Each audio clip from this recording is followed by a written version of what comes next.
Good morning, good afternoon, or good evening, depending on where you are in the world, and welcome to today's DevOps.com webinar, brought to you by Techstrong, AWS, and Tetrate.io. My name is Cody J. Brown. I'm the host of Techstrong Learning. We have an exciting panel ahead of us, but first I have just a couple of housekeeping notes. First, today's session is being recorded, so if you missed any of our discussion or you'd like to rewatch or share with a friend, the recording will be made available shortly after we conclude our live session today. If you have any questions, we want you to put those into the Q&A tab, and you can also see the chat tab right next to the Q&A tab on the right side of the screen. And that's where we want you to converse with your other audience members or just let us know from where you're tuning in. Finally, at the conclusion of the webinar, we will be giving away 4 $25 Amazon gift cards, so be sure to stick around. Our topic today is Zero Trust Architecture for Cloud-Native Apps on Hybrid Infrastructure. And I'm joined today by Zach Butcher, founding engineer at Istio and Tetrate, and Anuj Sharma, solution architect at Amazon Web Services. Both of you, thank you so much for joining me today. Zach, I'm going to let you kick us off. Yeah, cool. Thank you. Thanks for having us. So just a little bit about me real quick. Exactly like you said, I was one of the original engineers on the Istio project back at Google. I helped with some of the networking API design and things like that. That's why I'm sorry. Before then, I worked on a whole bunch of different stuff in GCP. And since then, I've worked helping lead the product team here at Tetrate. As well as work very closely with a bunch of our customers and all. And so we're pretty excited to talk to you today about Zero Trust. Sorry, one other big thing I should probably mention in the context of Zero Trust. I work actively with the U.S. federal government, and in particular with NIST, to help develop security standards in this space.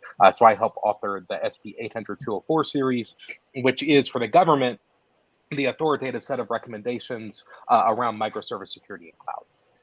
So thanks for having me. Anuj, please take away, introduce yourself. Awesome. Thank you, Zach and Cody. Hello, good morning, good evening, depending on where you are, and welcome to the session.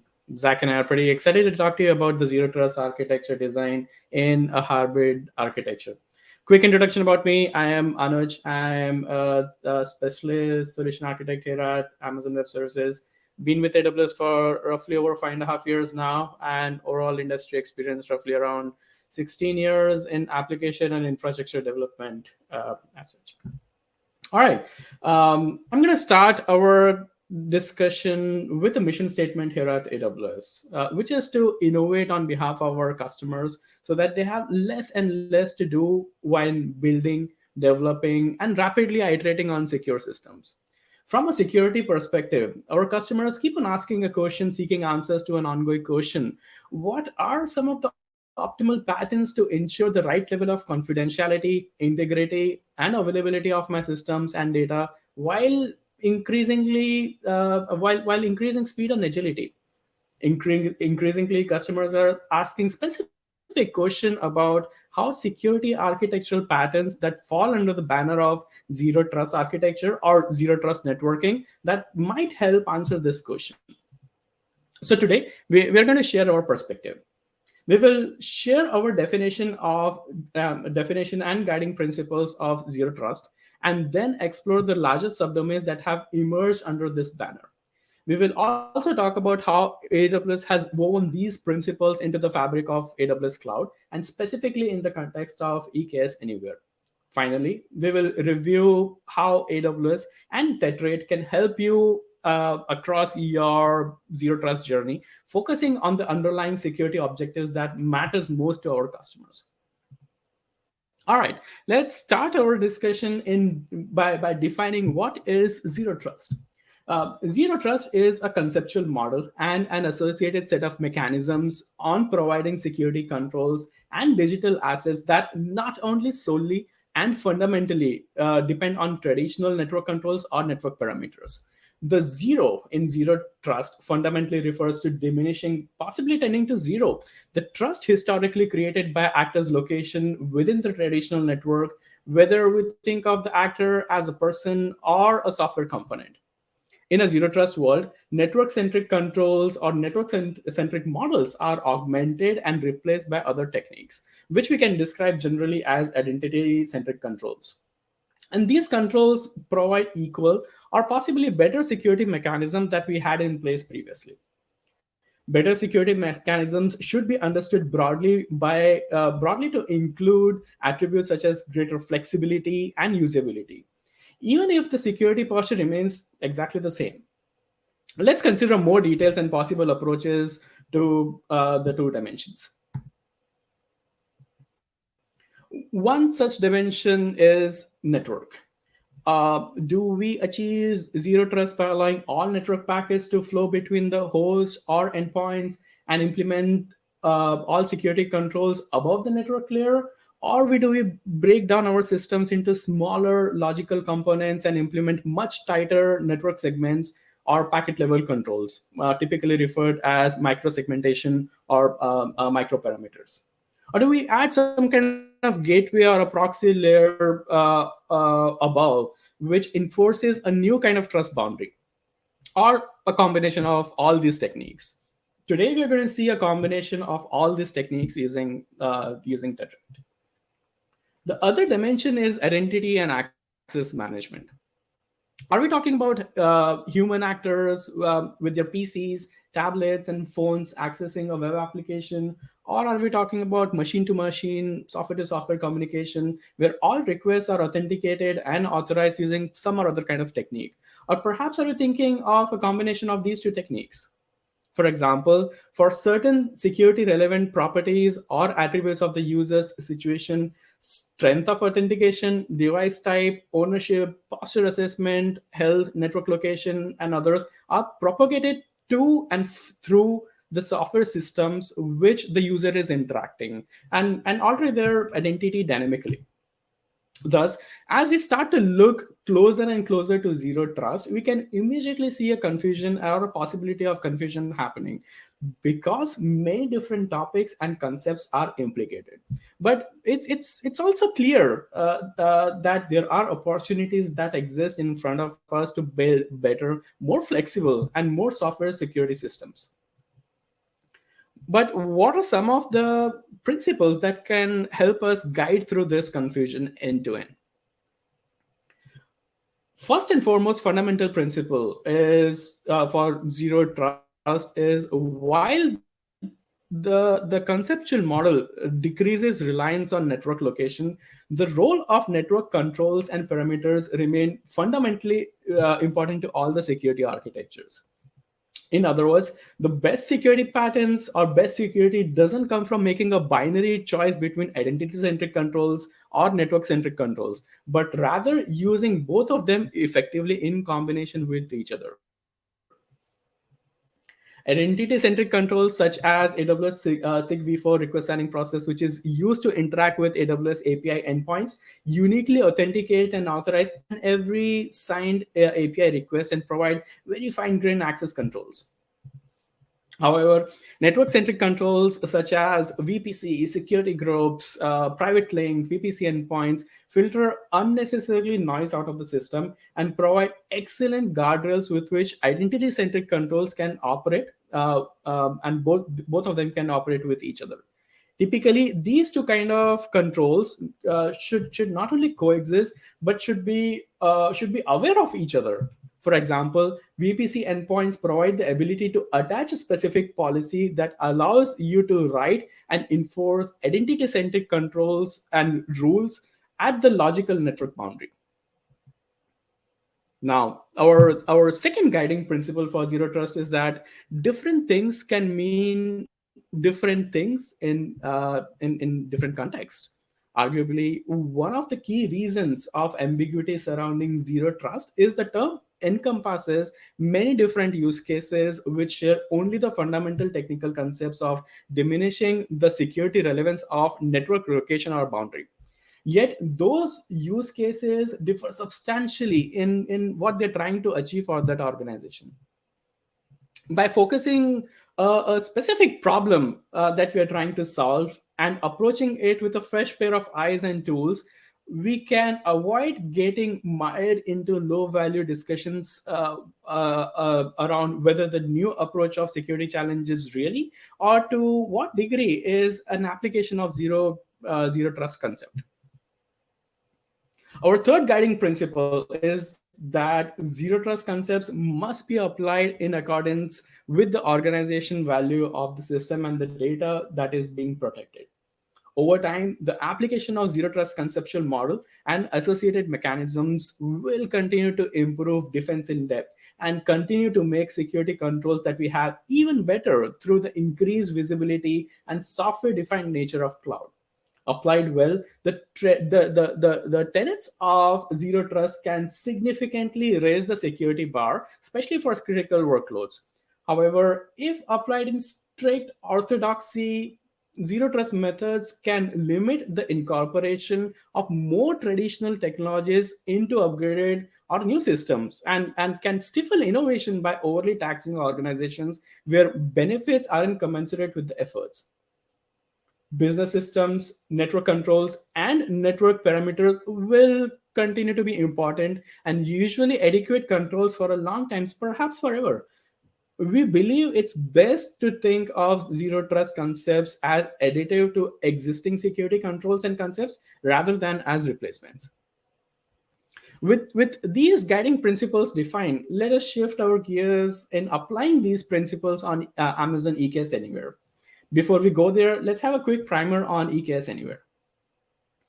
EKS Anywhere is a new kind of deployment option for EKS that allows customers to create and operate Kubernetes clusters on customer managed infrastructure, which is supported by AWS. Customers can run EKS Anywhere on their on-premise infrastructure using VMware vSphere today, with the support of other deployment targets coming in near future. EKS Anywhere can help simplify the creation and operation of on-premise Kubernetes cluster with default component configurations while providing the tools for automating cluster management. It is built on the strength of EKS distro, which is the same Kubernetes distribution that powers EKS on AWS. AWS supports all EKS Anywhere components, including the integrated third-party softwares. In addition, EKS Anywhere gives customer on-premise Kubernetes operational tooling that is consistent with EKS. You can leverage the EKS console to view all the Kubernetes cluster which are running anywhere through EKS connector. All right. One fine print to double click and elaborate while we are talking about distributed or connecting distributed system on running on-premise on EKS Anywhere back to AWS is EKS connector. You can use EKS connector to register and connect any conformant Kubernetes cluster to AWS and visualize it in AWS console. After the cluster is connected, you can see the status, configuration, and other workloads which are running inside the cluster right from the EKS console itself. EKS connector calls EKS register cluster, deregister cluster, list cluster, and describe cluster APIs. There is absolutely nothing about the security of the AWS API infrastructure that depends on the network reachability. Each one of these are signed API requests that is authenticated and authorized each and every single time. Customers do so confidently, knowing that the cryptographic strength of underlying DLS protocol, which is augmented by AWS signature v4 signing process, properly secures these requests without any regard to trustworthiness of the underlying network. Very similarly, when Tetrate service bus is implemented to run on AWS, there are different services like EKS, IAM, RDS, EC2, autoscaling, Elasticache, etc. leverage. For individual AWS services to deliver and operate their own service capabilities, they rely on the same mechanisms that you use as a customer. You can see this in action in the form of service linked roles. For example, when autoscaling determines that it needs to call EC2 API to create or terminate EC2 instance in your account, the autoscaling assumes the service link role that you have provided in your account, receives the resultant AWS short-term credentials, and uses this credential to sign requests using SIG-v4 process to appropriately call the EC2 APIs. On the receiving end, however, AWS IAM authenticates and authorizes the incoming EC2 calls. In other words, even though they are both AWS services, auto-scaling, and easy to have no inherent trust, network, or otherwise, and use a strong identity-centric controls as the very basis for the security model that exists between these two services that can help the services operate on your behalf. You, as a customer, have the full visibility into the privileges that you're granting to each and every service. And not to forget, AWS CloudTrail constantly records the use of those privileges. Tetrate Service Bus creates a logical hierarchy of resources for you to interact with that abstracts away AWS infrastructure. That means that while there are components of AWS that natively helps you attain zero trust, the Tetrate Service Bus layer, which runs at a layer above AWS infrastructure, provides the zero trust basis for all the security within your mesh managed environment. TSB logical model allows flexible configuration of runtime policies such as MTLS and end user authentication such as JWT based authentication. Runtime access policies can also leverage the runtime service that service identities constitute one of the main building block of zero trust architecture, which is provided by Tetrate Service Bus. Every resource within TSB has an access policy that describes who can access and at what condition. TSB aligns this with your business structure by importing the information such as users and group from the corporate identity providers and uses the next generation access control by internally map these users and group to access control policies that you define. Finally, and most importantly, TSB uses service identities as opposed to IP or network location to provide even greater control over the network security using access policies. Istio powers service identities within TSB and provides every workload with a verifiable identity for authentication or authorization at runtime. The spiffy identities issued by Istio and rotated at runtime forms the very basis for identities for authentication between workloads and encryption in transit. All right. With this background, I would hand it over to Zach to talk and most importantly, give us a use case specific demo on how AWS and Tetrate can help you on this zero trust journey. Over to Yeah, you, I'd Zach. love to. Thanks, and thank you for a phenomenal intro. And I especially just want to underline that idea. Go ahead, you can go ahead to the next slide. So let me first take a step back and frame up, and then we'll talk about how we can relate some of the things that AWS talks about and some of the best practices they apply, how you can start to use the mesh to do some of those. So just to frame up, when we start to talk about security, I like to talk about these 5 areas. This actually comes from the NIST cybersecurity framework, which is a framework that any organization can use to assess their current security posture and develop actionable plans to improve that posture along these 5 dimensions, which they kind of claim encompass the primary cybersecurity activities that we want to be doing. Hit the next slide there. And of these 5, identifying the inventorying what we have, protecting those things in production at runtime, detecting when there's deviance or accesses that should not be allowed, when there's something funny, a potential cybersecurity incident going on. We then want to be able to marshal a response to that incident and ultimately recover normal business operations. And the service mesh in particular and Tetrate Service Bridge primarily help you with those first 3 pillars, although there's maybe a little bit in response we can get into, but primarily on the pillars of identifying what is present in the system, being able to inventory the sets of applications and infrastructure that exist.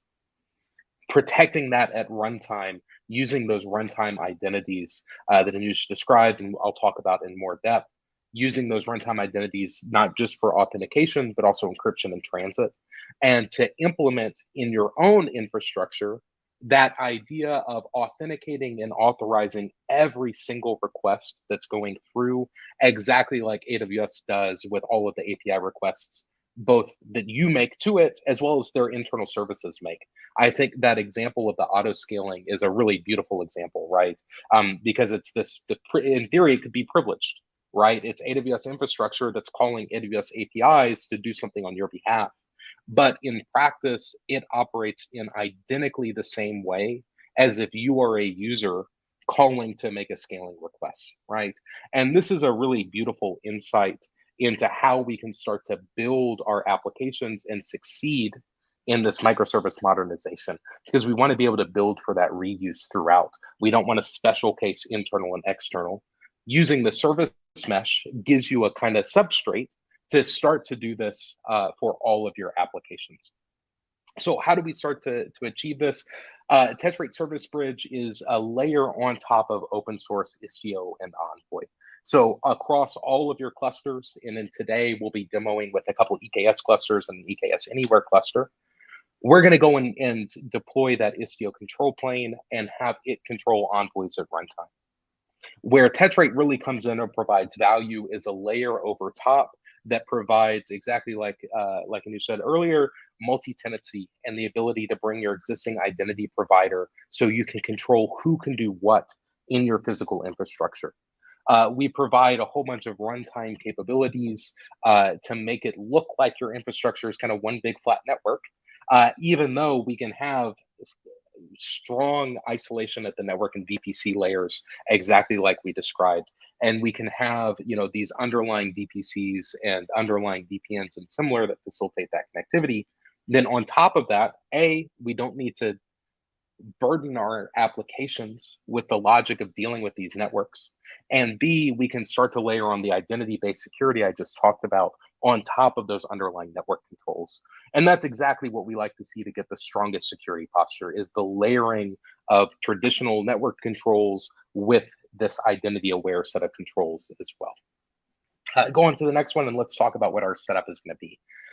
So sorry, the names are a little bit funky there with some of the spacing, but hopefully it should be legible for everybody.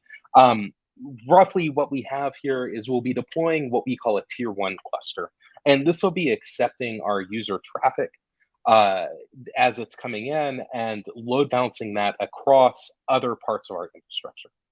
This is a pretty common pattern that we see, especially for folks that are coming from on-prem environments where maybe you had, for example, an F5 LTM that fills the place of that tier 1 gateway, right?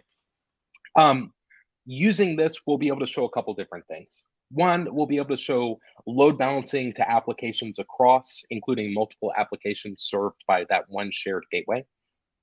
Now, if we hit the next slide, I think we'll see some of that at least. No, okay, never mind, sorry. The next thing we'll see, go ahead next, is we can actually start to facilitate failover inside of a single application.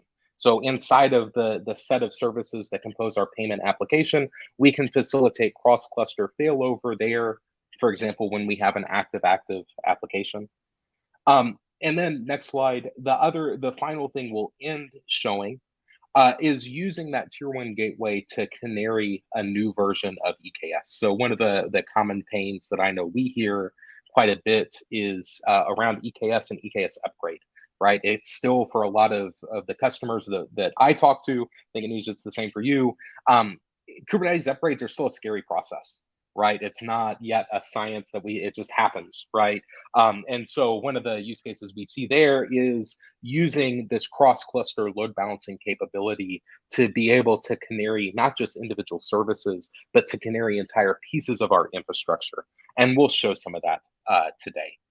One of the questions, just before we jump into the demo itself, I see some questions here. How do we actually start to deploy mesh-related projects in AWS?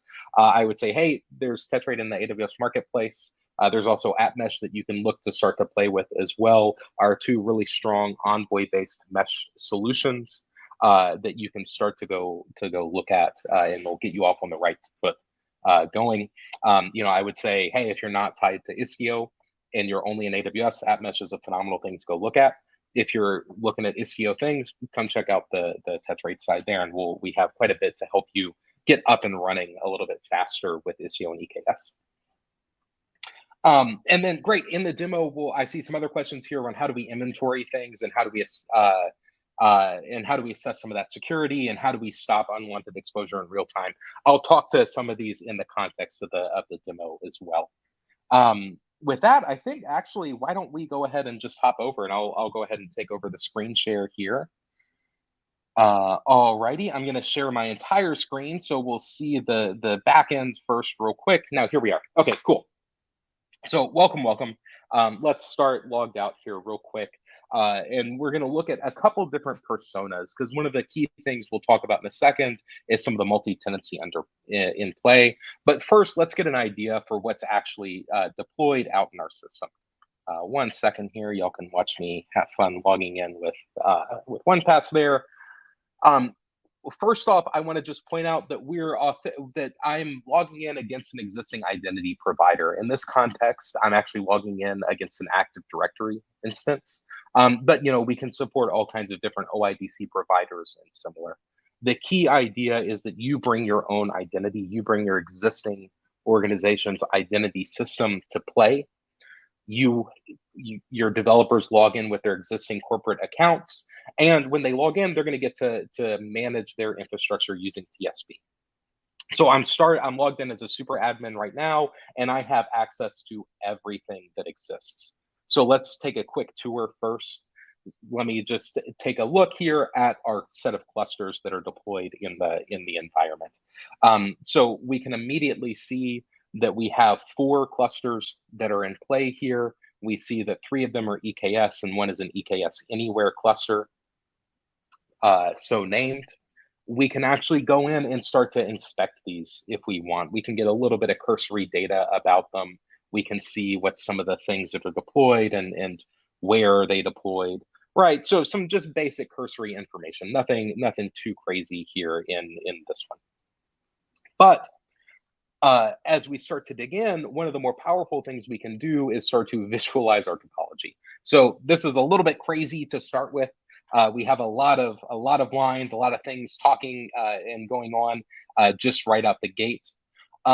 But that's kind of expected, right? If we're in a real infrastructure and we're in a global view where we can see every single thing, there's probably a lot of craziness in our infrastructure. And so I'll break down for y'all some application owner specific views that really go a long way towards simplifying this.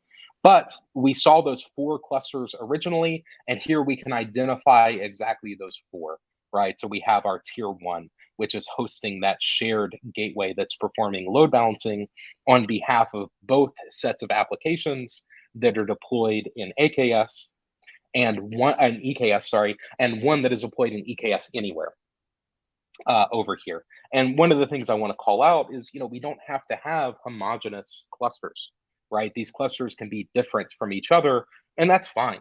TSP handles that normally, and we wouldn't expect that all of our clusters are going to be, identical globally. The other thing that we can immediately see out the gate is that there's communication across our clusters. So I mentioned that TSP facilitates cross-cluster communication. We actually do that in a availability zone aware way. And if we come back and see our clusters, we see that these are actually all deployed in the same region. Because they're in the same region, and in fact, actually, they're covering the same set of availability zones, Envoy knows that even though these are in 2 separate clusters, they have the same locality. Therefore, because I've configured the mesh to load balance across any available instance of the service, Envoy is actually happily load balancing this cross-cluster communication. And just again, to highlight some of that cross-cluster communication, it's some of these lines that are popping up, here, for example, where we're going between this component across clusters, right? Because we're deployed in the same AZ, and this is an active set of applications, Tetrate Service Bridge is actually just automatically facilitating the same applications communicating across these 2 clusters. Of course, we could disable that if we wanted to, right? And we could implement a policy that says that each cluster is an island and that you're only allowed to communicate with the things in your local cluster.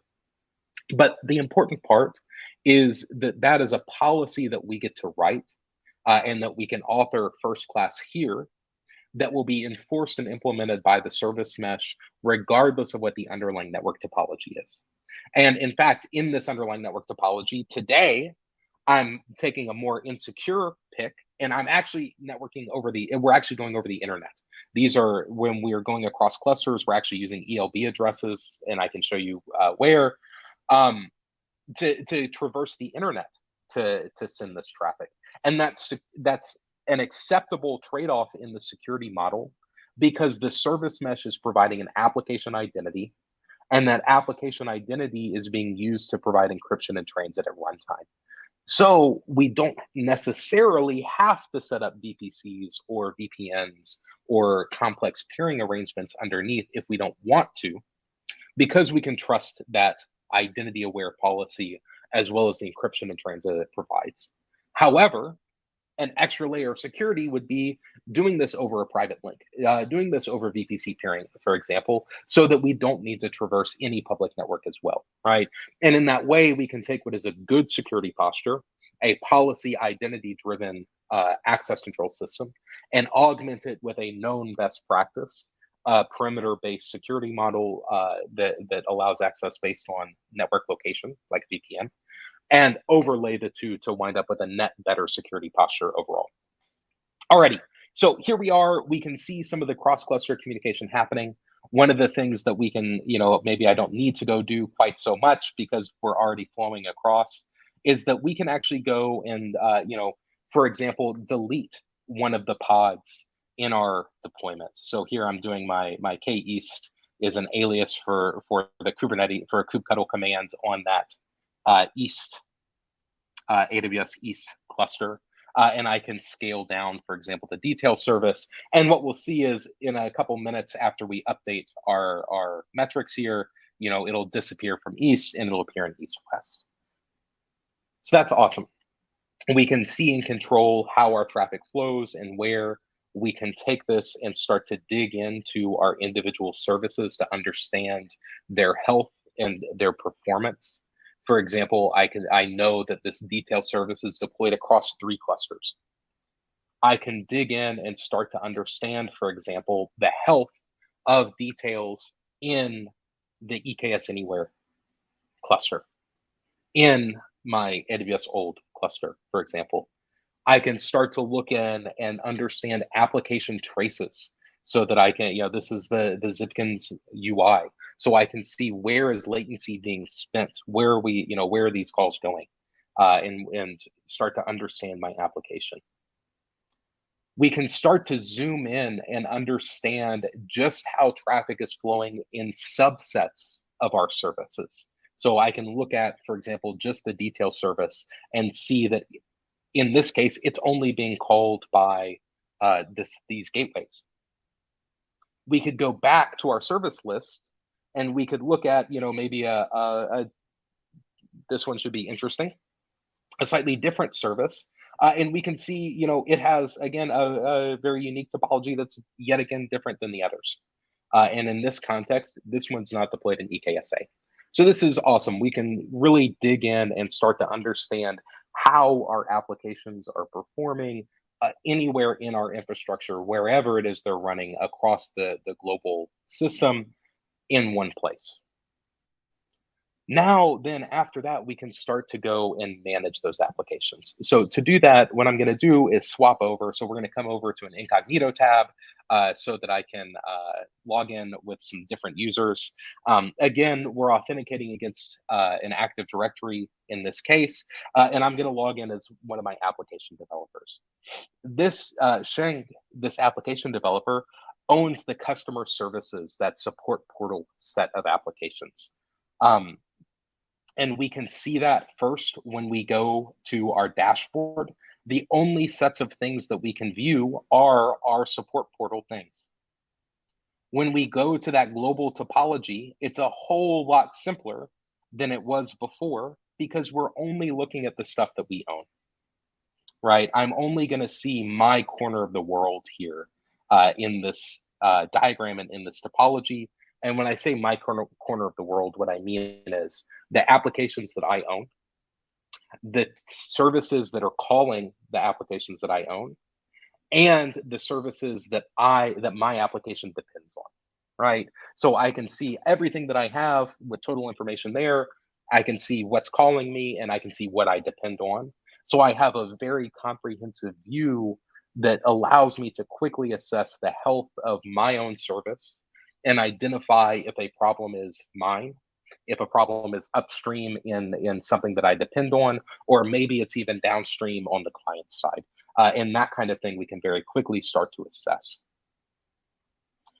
Second, we can go in and start to configure all of the normal mesh behavior. So first, we can configure things like ingress behavior with TLS termination, authentication and authorization policies, any of that kind of goodness we can do, including other capabilities like rate limiting as well, I should mention, are another powerful set that is available here. Throughout, as we're going through, and so first, sorry, to make this concrete for some use cases around security, right? So I want to make clear that we are doing encryption in transit under all communication that is happening here. With that encryption in transit, we actually have a notion of application identity, and we can start to author policies that enforce that access. So we can, for example, create a security group that we can use to configure access between our services. And I'm going to say, hey, look, within the context of my workspace, this security group owns all the services. And I can go and look at my security group that I just created, and I can identify across these 3 clusters the set of services that I can write policy for. And now I can go and actually start to author some set of policy. So for example, I can require encryption in transit. And I can go and, for example, require end user credentials in the form of JOTs to be authenticated. I can go and start to lock down service to service communication, both at a coarse grained level.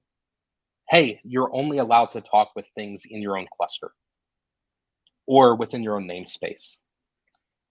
Or you're only allowed to talk with a specific set of service accounts. I can talk with the default namespace, default service account, for example. But you can also use some of these TSB constructs to control access. So you can only talk to services within the same group, or you can only talk to services within the same workspace as well. So there's a lot of different ways that you can start to cut up the access in your system and start to bootstrap access control policies, with the end goal that ideally every individual service is going to be writing a very specific custom access control policy that only allows access to a very small subset of applications. You can think about this a lot like moving from segmentation to micro-segmentation. At the network layer, we're doing the same at the identity layer. Something like you can talk to anything within the same cluster is a very broad segment that covers that entire Kubernetes cluster. We can start to scope down those policies to namespace or lower. Of course, we're talking about security controls. One of the key things when it comes to security is proving that to auditors, proving that to our compliance organization internally, our security teams, and the various security stakeholders in our organization. And TSB audit logs every single interaction that occurs in our system. We can see the full record. I can actually go and see the record for other for more than just that one. Oh, sorry, I'm not logged in as my admin account. We can go in and again, everything is scoped to permissions. So I cannot view global logs when I'm logged in as an application developer. But when I'm logged in as an admin, I can go and view the global logs in the system. As an application developer, I am free to go and view the logs for the resources that I own. So I own the support portal. I can go and change the support portal. Therefore, I can go and see, for example, the audit of changes that happened in that system. Now, the final thing that I want to come here and show us real quick, we've seen, so runtime identity, we can implement authorization policy using that runtime identity. Under the hood, we're using that for encryption in transit. We're using that to facilitate cross-cluster communication securely. And now the last thing that I want to start to show you is how we can use this existing tier 1 to do things like execute a canary of our EKS clusters. And so in this context, we set it up to flow traffic to both parts of the system. The first thing we might want to do if we were going to go in and start to do a canary is lock down our system so that we're only sending traffic to one of our 2 clusters. And there's multiple ways I can do this. I'm going to show you using some YAML in the CLI. I could go change this in the UI as well, but this entire system is API driven. There's a CLI for interacting with it, as well as the UI for making changes as well. So if you want to put this under source control and use a version control system and a CI/CD pipeline to manage how this infrastructure is being deployed, so that you can have your service mesh configuration under control, just like you're controlling your application configuration, TSP supports that. And so what I'm going to go do is on my shared gateway, I'm routing my support application and I'm routing my payments application.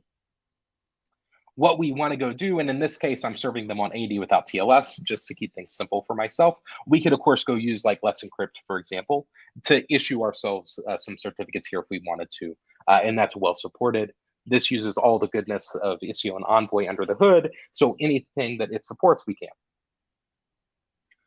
But what I'm going to go do here is tell it very explicitly, before I just said, send the traffic to anywhere that the service lives. Now I'm going to go tell it, send it to only east, old, and specifically only the old one. And we can apply that in this case. I'm using the tcuttle CLI, just like the kubectl for Kubernetes. We have a tcuttle for interacting with the TSP APIs as well. And we should be able to see that we updated our shared gateway here, right? So that's awesome. We can go and validate that that was updated in our settings, or in our logs. First, let me check out a different user here. So one of the things I want to show you is my user, which is configured to be an infrastructure owner. And I own that shared ingress gateway. So first off, from my view of the world is a very much simplified view compared to an application owner, because I own the shared gateway, so I don't care about what's underneath.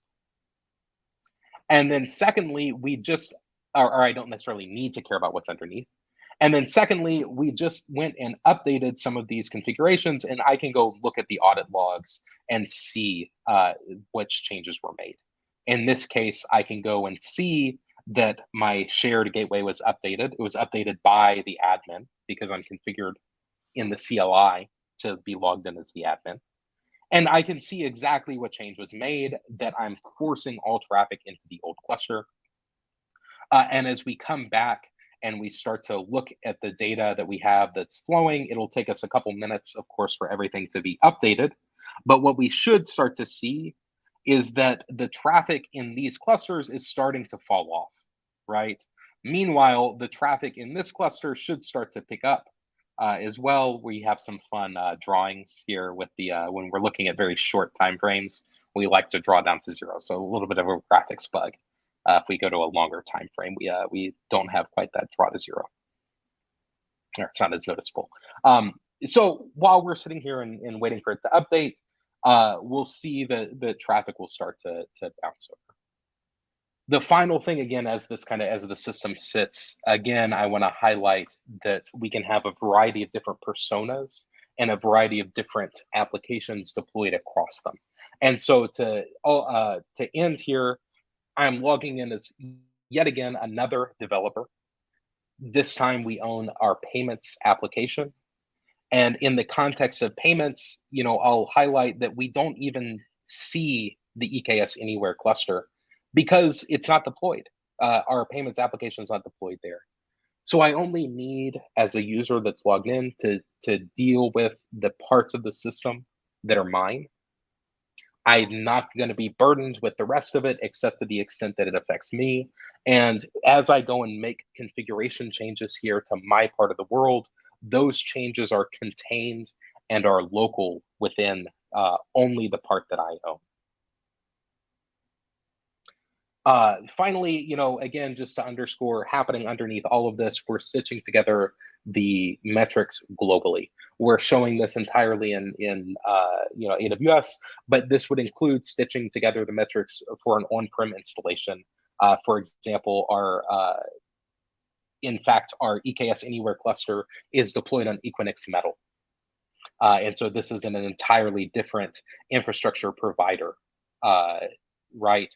And yet we're still able to, A, do this networking across, and B, show that in the context of the global system. With that, I think let's end. We have probably, I think, about 15 minutes left or so. Hopefully there are some questions, comments, concerns that we can start to talk about with folks.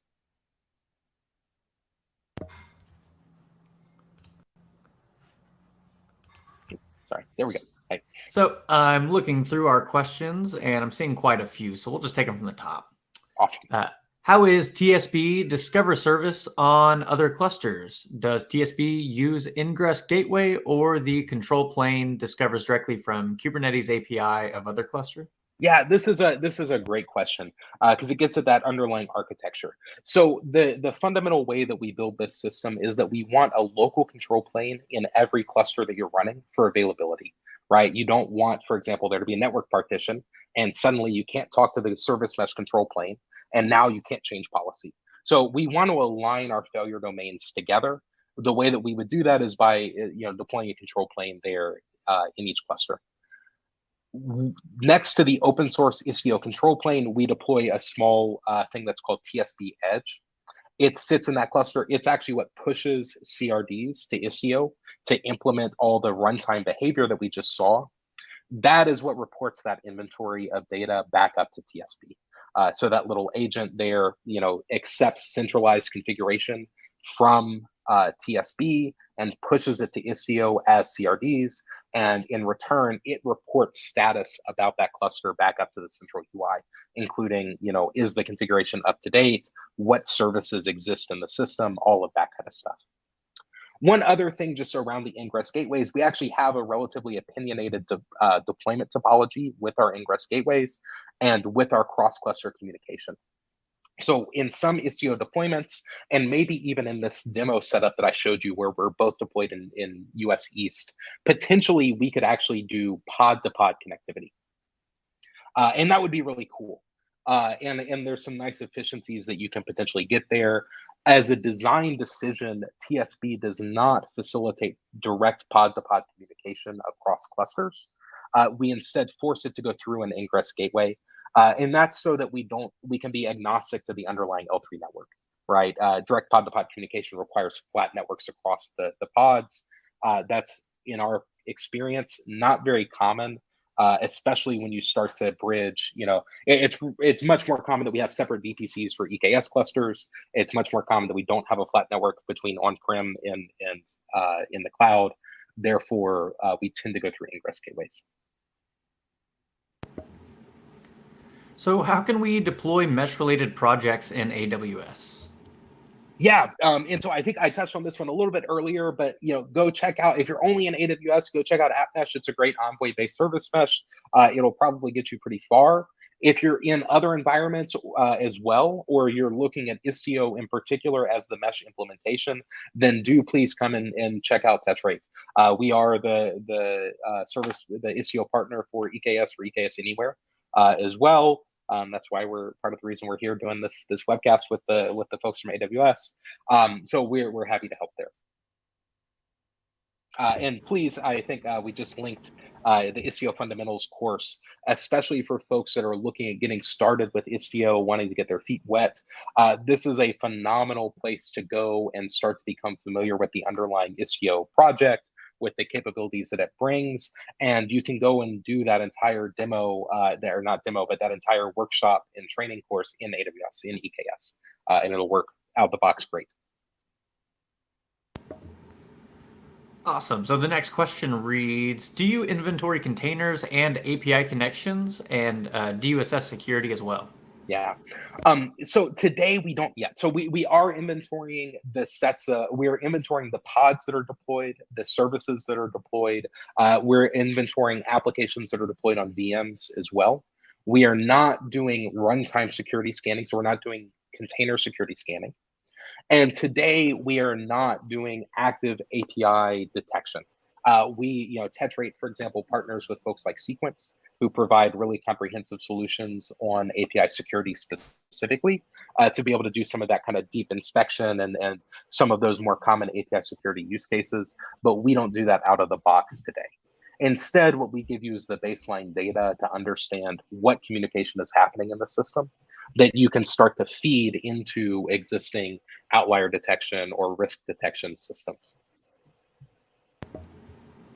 So does it prevent unwanted exposure in real time, and does it stop malware? Yeah, so so the answer is maybe. It depends. So when we talk about, can we stop unwanted exposure in real time? Yes, you can use the set of controls that the service mesh provides to limit access in real time, and at the speed of configuration change, right? So it's very rapid to be able to go and apply policy in the event that you detect an intrusion or detect an event, right? Now, one of the big advantages of infrastructure as code in general is that there's many layers in the stack where you can go and change configuration in response to an event, right? So that some of the AWS underlying network primitives you can update very rapidly as well to help mitigate exposure, right? So this is yet another tool in the tool chest that we can grapple with, and it's likely better for some sets of attacks than some of the perimeter-based network tools. It's going to be worse for other sets of attacks. And if you have a DOS, this is not going to help you, and you want a lower layer that's going to help you, right? But if you have a query of doom that from a specific user or specific set of users, then the firewall is not going to do anything for you. And these kind of controls at this level are much more effective. And this is really where we get that virtuous interplay between the different layers.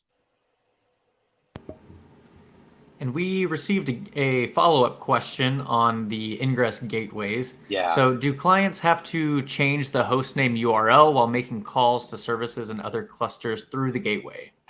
No, they don't, which is one of the big things is we want your applications to be agnostic to that underlying topology, right? So if the platform owner, it has set up and you as an application owner has said, hey, this is an active application, or these are deployed in the same zone talking to the same database so we can fail over across them, there shouldn't have to be any other application change, right? And so we're going to tie into the existing names that the service is already using, and we can route those names to whatever concrete destinations we want. And that's really the superpower of Istio underneath, is we get to play really cool names with games. The names that the application uses versus the names that we actually route to in practice. Awesome. Well, I am seeing one more question here at the bottom, but it might be a little specific if you want to take a look at that. Yeah, I'm happy to talk about this one. Yeah. Okay, perfect. Yeah. So I didn't talk too much about how we're configuring the ingress controller itself. In short, we're actually using OpenAPI spec to do that. So rather than having to write an Istio virtual service or a Kubernetes, it's also a virtual service now because they adopted the Istio APIs, the new gateway and all of that.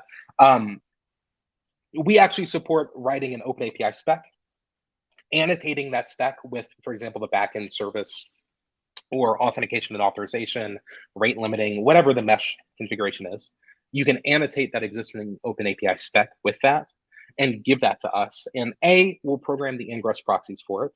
B, we'll program the east-west communication for it as well, so that you can have that consistent interface both for internal communication as well as external. Then as far as how do we actually, and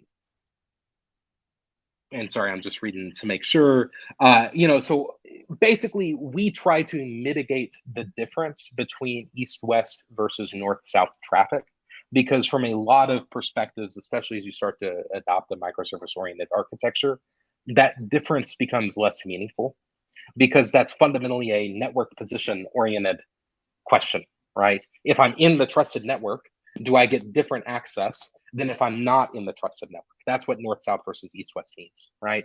In practice, one of the core ideas behind zero trust is that the network is already compromised. That's why perimeter-based security models are ineffective. Therefore, having policy based on a privileged network location is not sufficient. So that's the first idea there, right? So we want to start to homogenize the sets of controls between east, west, and north, south, because as the amount of microservices in the system grows, as the amount of communication in the system grows, that distinction becomes less meaningful. And many capabilities that I previously only needed at the front door, like WAF gateway capabilities, like rate limiting, like authentication of end user credentials, in fact, I want everywhere. And so in short, to answer the specific question, in this case, we're actually using the same configuration to control north, south, and east-west communication. As a general rule, there's always going to be additional policy that you apply to north-south traffic, but you should strive for a system that treats all of it as homogeneously as you can, because that's going to put you in a much better posture from a security perspective moving forward. And it's exactly in the vein of how AWS implements that, communication between their own services, for example. Again, if we go back to that EKS auto scaling example, which I think is perfect. Excellent. Well, Zach and Anuj, thank you so much. It looks like we have exhausted all of the questions that we are going to be getting today. So I just want to return the floor to you both one more time in case you had any parting thoughts before we wrap up. Sure. Zach, you want to take it up? Yep. Yeah. And I'll let you clean up. Thanks. I appreciate y'all spending the time. Hopefully this was valuable for people. If this was interesting, definitely talk to the folks over at Tetrate. Talk to some of the AWS folks there, and they can point you our way as well. If you're interested in learning about Istio and Envoy in general, and not even Tetrate Service Bridge and the product stuff, we have a ton of free training on academy.tetrate.io that focuses on Envoy, that focuses on Istio, as well as an Istio certification if you want to go do that. But yeah, so thanks, and please ask questions. I'm Zach Butcher on Twitter and GitHub and LinkedIn and all the other places, ZACK, so go find me there.